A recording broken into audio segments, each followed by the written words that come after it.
ओम शांति। 15/11/2024 की मुरली है।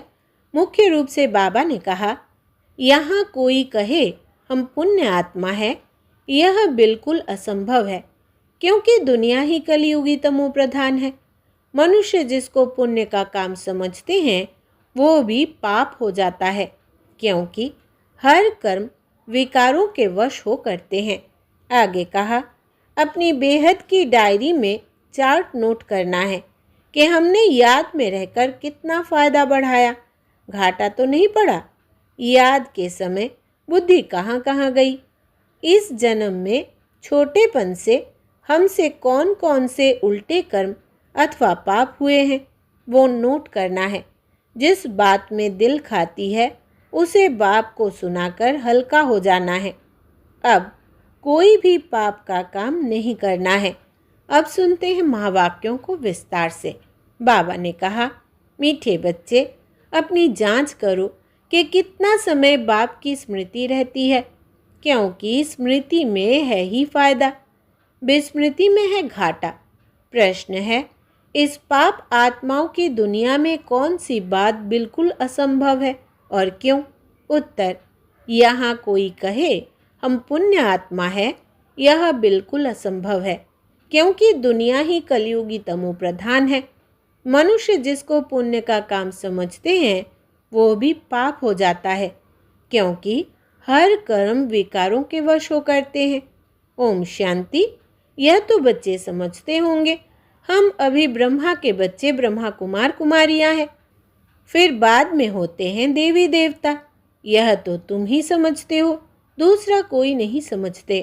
तुम जानते हो हम ब्रह्मा कुमार कुमारियाँ बेहद की पढ़ाई पढ़ रहे हैं, 84 जन्मों की पढ़ाई भी पढ़ते, सृष्टि चक्र की पढ़ाई भी पढ़ते।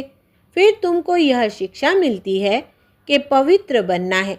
यहाँ बैठे तुम बच्चे बाप को याद तो ज़रूर करते हो पावन बनने के लिए। अपने दिल से पूछो, सच सच हम बाप की याद में बैठे थे या माया रावण बुद्धि को और तरफ ले गई? बाप ने कहा है, माँ में कम याद करो तो पाप कटे। अब अपने से पूछना है, हम बाबा की याद में रहे या बुद्धि कहाँ चली गई? स्मृति रहनी चाहिए, कितना समय हम बाबा की याद में रहे, कितना समय हमारी बुद्धि कहाँ कहाँ गई। अपनी अवस्था को देखो, जितना टाइम बाप को याद करेंगे उससे ही पावन बनेंगे। जमा और ना का भी पोतामेल रखना है। आदत होगी तो याद भी रहेगा, लिखते रहेंगे। डायरी तो सबके पॉकेट में रहती ही है। जो भी व्यापार वाले होते हैं उन्हों की है हद की डायरी, तुम्हारी है बेहद की डायरी। तो तुमको अपना चार्ट नोट करना है। बाप का फरमान है, धंधा आदि सब कुछ करो, परंतु कुछ समय निकाल मेरे को याद करो। अपने पोतामेल को देख फायदा बढ़ाते जाओ, घाटा ना डालो।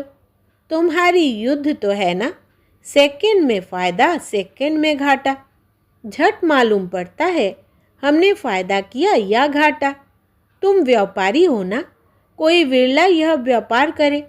स्मृति से है फायदा, विस्मृति से है घाटा। यह अपनी जांच करनी है। जिनको ऊंच पद पाना है उनको तो औना रहता है। देखो हम कितना समय विस्मृति में रहे। यह तो तुम बच्चे जानते हो, हम सब आत्माओं का बाप पतित पावन है।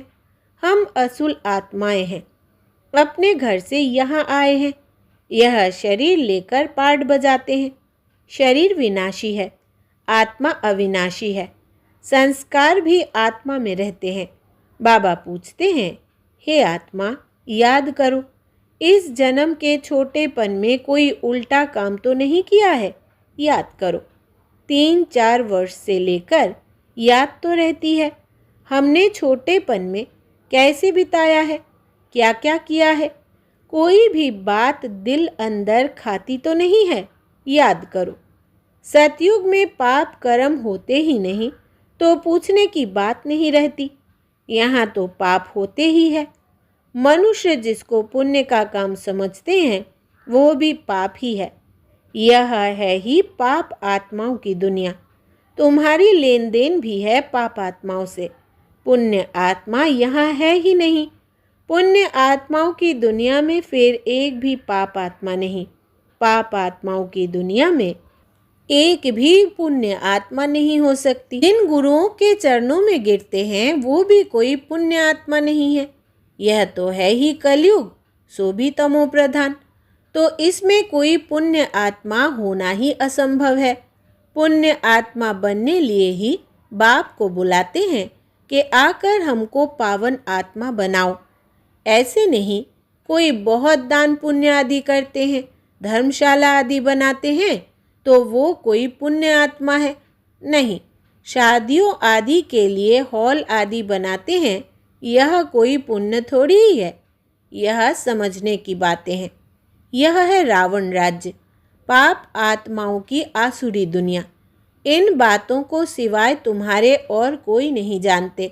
रावण भल है, परंतु उनको पहचानते थोड़ी ही है। शिव का चित्र भी है, परंतु पहचानते नहीं हैं। बड़े बड़े शिवलिंग आदि बनाते हैं, फिर भी कह देते नाम रूप से न्यारा है, सर्वव्यापी है। इसलिए बाप ने कहा है यदा यदा ही। भारत में ही शिव बाबा की ग्लानि होती है। जो बाप तुमको विश्व का मालिक बनाते हैं, तुम मनुष्य मत पर चल उनकी कितनी ग्लानि करते हो। मनुष्य मत और ईश्वरीय मत का किताब भी है ना, यह तो तुम ही जानते हो और समझाते हो। हम श्रीमत पर देवता बनते हैं, रावण मत पर फिर आसुरी मनुष्य बन जाते हैं। मनुष्य मत को आसुरी मत कहा जाएगा। आसुरी कर्तव्य ही करते रहते हैं। मूल बात, ईश्वर को सर्वव्यापी कह देते। कच्छ अवतार मत्स्य अवतार, तो कितने आसुरी छीछी बन गए हैं। तुम्हारी आत्मा कच्छ मत्स्य अवतार नहीं लेती, मनुष्य तन में ही आती है। अभी तुम समझते हो हम कोई कच्छ मत्स्य थोड़ी बनते हैं, 84 लाख योनि थोड़ी लेते हैं। अभी तुमको बाप की श्रीमत मिलती है। बच्चे, तुम 84 जन्म लेते हो। 84 और 84 लाख का क्या परसेंटेज कहेंगे? झूठ तो पूरा झूठ, सच की रत्ती नहीं। इनका भी अर्थ समझना चाहिए। भारत का हाल देखो क्या है। भारत सचखंड था, जिसको हेवन ही कहा जाता था। आधा कल्प है राम राज्य, आधा कल्प है रावण राज्य। रावण राज्य को आसुरी संप्रदाय कहेंगे। कितना कड़ा अक्षर है। आधा कल्प देवताओं का राज्य चलता है। बाप ने समझाया है, Lakshmi Narayan the first, the second, the third कहा जाता है। जैसे एडवर्ड फर्स्ट सेकंड होता है ना, पहली पीढ़ी फिर दूसरी पीढ़ी ऐसे चलती है। तुम्हारा भी पहले होता है सूर्यवंशी राज्य, फिर चंद्रवंशी। बाप ने आकर ड्रामा का राज भी अच्छी रीति समझाया है। तुम्हारे शास्त्रों में यह बातें नहीं थी। कोई कोई शास्त्रों में थोड़ी लकीरें लगाई हुई है, परंतु उस समय जिन्होंने पुस्तक बनाए हैं उन्होंने कुछ समझा नहीं है। बाबा भी जब बनारस गए थे उस समय यह दुनिया अच्छी नहीं लगती थी। वहाँ सारी दीवारों पर लकीर बैठ लगाते थे। बाप यह सब कराते थे, परंतु हम तो उस समय बच्चे थे ना, पूरा समझ में नहीं आता था। बस कोई है जो हमसे यह कराता है। विनाश देखा तो अंदर में खुशी भी थी। रात को सोते थे तो भी जैसे उड़ते रहते थे, परंतु कुछ समझ में नहीं आता था। ऐसे ऐसे लकीरें खींचते रहते थे। कोई ताकत है जिसने प्रवेश किया है। हम वंडर खाते थे। पहले तो धंधा आदि करते थे, फिर क्या हुआ? कोई को देखते थे और झट ध्यान में चले जाते थे। कहता था यह क्या होता है? जिसको देखता हूँ उनकी आंखें बंद हो जाती है। पूछते थे क्या देखा? तो कहते थे वैकुंठ देखा, कृष्ण देखा। यह भी सब समझने की बातें हुई ना, इसलिए सब कुछ छोड़कर बनारस चले गए समझने लिए। सारा दिन बैठा रहता था, पेंसिल और दीवार, और कोई धंधा ही नहीं। बेबी थे ना, तो ऐसे ऐसे जब देखा तो समझा अब यह कुछ करना नहीं है, धंधा आदि छोड़ना पड़ेगा। खुशी थी यह गदाई छोड़नी है। रावण राज्य है ना, रावण पर गधे का शीश दिखाते हैं ना, तो ख्याल हुआ यह राजाई नहीं गदाई है। गधा घड़ी घड़ी मिट्टी में लथेड़ कर धोबी के कपड़े सब खराब कर देता है। बाप भी कहते हैं तुम क्या थे, अब तुम्हारी क्या अवस्था हो गई है। यह बाप ही बैठ समझाते हैं और यह दादा भी समझाते हैं, दोनों का चलता रहता है। ज्ञान में जो अच्छी रीति समझाते हैं वो तीखे कहेंगे, नंबरवार तो है ना। तुम बच्चे भी समझाते हो यह राजधानी स्थापन हो रही है, ज़रूर नंबरवार पद पाएंगे। आत्मा ही अपना पाठ कल्प कल्प बजाती है, सब एक समान ज्ञान नहीं उठाएंगे। यह स्थापना भी वंडरफुल है, दूसरे कोई स्थापना का ज्ञान थोड़ी देते हैं। समझो सिख धर्म की स्थापना हुई, शुद्ध आत्मा ने प्रवेश किया, कुछ समय के बाद सिख धर्म की स्थापना हुई। उन्हों का हेड कौन? गुरु नानक। उसने आकर जप साहिब बनाया। पहले तो नई आत्माएं ही होंगी, क्योंकि पवित्र आत्मा होती है। पवित्र को महान आत्मा कहते हैं। सुप्रीम तो एक बाप को कहा जाता है, वो भी धर्म स्थापना करते हैं तो महान कहेंगे। परंतु नंबरवार पीछे पीछे आते हैं। 500 वर्ष पहले एक आत्मा आई, आकर सिख धर्म स्थापन किया। उस समय ग्रंथ कहाँ से आएगा? ज़रूर सुखमणि जप साहिब आदि बाद में बनाए होंगे ना।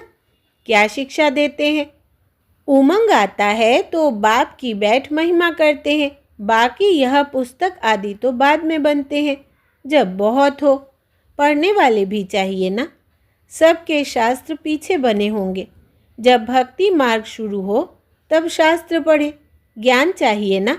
पहले सतो प्रधान होंगे, फिर सतो रजो तमो में आते हैं। जब बहुत वृद्धि हो तब महिमा हो और शास्त्र आदि बने, नहीं तो वृद्धि कौन करे? फॉलोअर्स बने ना।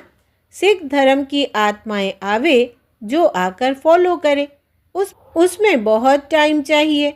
नई आत्मा जो आती है उनको दुख तो हो नहीं सकता, लौ नहीं कहता।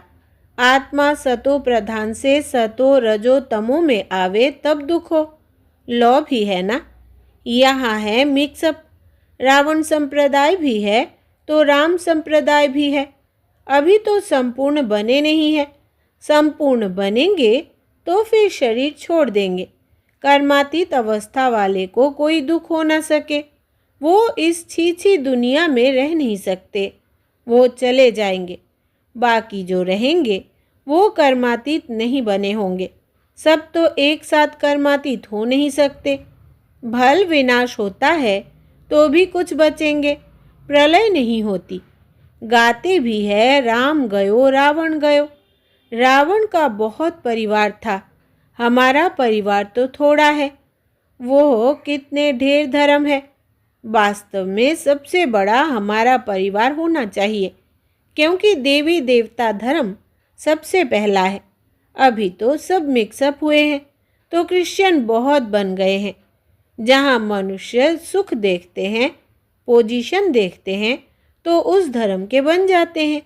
जब जब पोप आता है तो बहुत क्रिश्चियन बनते हैं, फिर वृद्धि भी बहुत होती है। सतयुग में तो है ही एक बच्चा एक बच्ची, और कोई धर्म की ऐसे वृद्धि नहीं होती। अभी देखो सबसे क्रिश्चियन तीखे हैं। जो बहुत बच्चे पैदा करते हैं उनको इनाम मिलता है, क्योंकि उन्हों को तो मनुष्य चाहिए ना, जो मिलिट्री लश्कर काम में आएंगे। है तो सब क्रिश्चियन, रशिया अमेरिका सब क्रिश्चियन है। एक कहानी है, 2 बंदर लड़े, मक्खन बिल्ला खा गया। यह भी ड्रामा बना हुआ है। आगे तो हिंदू मुसलमान इकट्ठे रहते थे, जब अलग हुए तब पाकिस्तान की नई राजाई खड़ी हो गई। यह भी ड्रामा बना हुआ है। 2 लड़ेंगे तो बारूद लेंगे, धंधा होगा। ऊंच ते ऊंच उन्हों का यह धंधा है, परंतु ड्रामा में विजय की भावी तुम्हारी है। 100% सर्टेन है। तुम्हें कोई भी जीत नहीं सकते। बाकी सब खत्म हो जाएंगे। तुम जानते हो, नई दुनिया में हमारा राज्य होगा, जिसके लिए ही तुम पढ़ते हो, लायक बनते हो। तुम लायक थे, अब नालायक बन पड़े हो, फिर लायक बनना है। गाते भी है पतित पावन आओ, परंतु अर्थ थोड़ी ही समझते हैं। यह है ही सारा जंगल। अब बाप आए हैं, आकर कांटों के जंगल को गार्डन ऑफ फ्लावर बनाते हैं। वो है डीटी वर्ल्ड, यह है डेविल वर्ल्ड। सारी मनुष्य सृष्टि का राज समझाया है। तुम अभी समझते हो हम अपने धर्म को भूल धर्म भ्रष्ट हो गए हैं। तो सब कर्म विकर्म ही होते हैं। कर्म विकर्म अकर्म की गति बाबा तुमको समझा कर गए थे। तुम समझते हो बरोबर कल हम ऐसे थे, फिर आज हम यह बनते हैं। नज़दीक है ना। बाबा कहते हैं कल तुमको देवता बनाया था, राज्य भाग्य दिया था, फिर सब कहाँ किया। तुमको स्मृति आई है, भक्ति मार्ग में हमने कितना धन गंवाया है। कल की बात है ना। बाप तो आकर हथेली पर बहिष्ट देते हैं। यह ज्ञान बुद्धि में रहना चाहिए। बाप ने यह भी समझाया है, यह आंखें कितना धोखा देती है। क्रिमिनल आई को ज्ञान से सिविल बनाना है। अच्छा, मीठे मीठे सिकिलधे बच्चों प्रति माता पिता बाप दादा का याद प्यार और गुड मॉर्निंग। रूहानी बाप की रूहानी बच्चों को नमस्ते। हम रूहानी बच्चों की रूहानी बाप दादा को याद प्यार, गुड मॉर्निंग और नमस्ते बाबा नमस्ते। धारणा के लिए मुख्य सार। पहला, अपनी बेहद की डायरी में चार्ट नोट करना है कि हमने याद में रहकर कितना फ़ायदा बढ़ाया, घाटा तो नहीं पड़ा। याद के समय बुद्धि कहाँ कहाँ गई। दूसरा, इस जन्म में छोटेपन से हमसे कौन कौन से उल्टे कर्म अथवा पाप हुए हैं, वो नोट करना है। जिस बात में दिल खाती है उसे बाप को सुनाकर हल्का हो जाना है। अब कोई भी पाप का काम नहीं करना है। वरदान है, कर्म बंधन को सेवा के बंधन में परिवर्तन कर सर्व से न्यारे और परमात्मा प्यारे भव। विस्तार है, परमात्मा प्यार ब्राह्मण जीवन का आधार है, लेकिन वो तब मिलेगा जब न्यारे बनेंगे। अगर प्रवृत्ति में रहते हो तो सेवा के लिए रहते हो। कभी भी यह नहीं समझो कि हिसाब किताब है, कर्म बंधन है, लेकिन सेवा है। सेवा के बंधन में बंधने से कर्म बंधन खत्म हो जाता है। सेवा भाव नहीं तो कर्म बंधन खींचता है। जहाँ कर्म बंधन है वहाँ दुख की लहर है। सेवा के बंधन में खुशी है। इसलिए कर्म बंधन को सेवा के बंधन में परिवर्तन कर न्यारे प्यारे रहो तो परमात्मा प्यारे बन जाएंगे। स्लोगन है, श्रेष्ठ आत्मा वो है जो स्वस्थिति द्वारा हर परिस्थिति को पार कर ले। श्रेष्ठ आत्मा वो है जो स्वस्थिति द्वारा हर परिस्थिति को पार कर ले। अच्छा, ओम शांति।